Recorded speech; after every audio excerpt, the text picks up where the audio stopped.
Councillor এখানেও আছে, তারাও শুনবেন, এটা বাজে কথা নয়। এবারে কলকাতায় যে জলটা জমেছিল মাল্টি স্টোর কিছু বিল্ডিংয়ে, তার কারণটা হচ্ছে যে বাড়িটা তৈরি করে দিয়ে চলে গেছে সে ড্রেজিং ব্যবস্থা করেনি।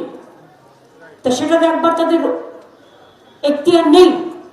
আমি তাদের অ্যালার্ট করেছি যে এই ধরনের বাড়ি যখন হবে, অনেক সময় ফ্ল্যাট দিয়ে দেয় কিন্তু কাগজপত্র থাকে না, তাকে ঘুরে বেড়াতে হয়। দুই হচ্ছে, আমি একটা বড় বিল্ডিং করব, আমার একটা কার পার্কিং এর ব্যবস্থা থাকা উচিত। যেমন প্রত্যেকটা মাল্টি স্টোর বিল্ডিংয়ে তারা নিজেরা পুজো করে, উৎসব করে, কিন্তু জলটা যদি তার বাড়ি থেকে না বেরোয় তাহলে জলটা আমি সরাবো কোত্থেকে?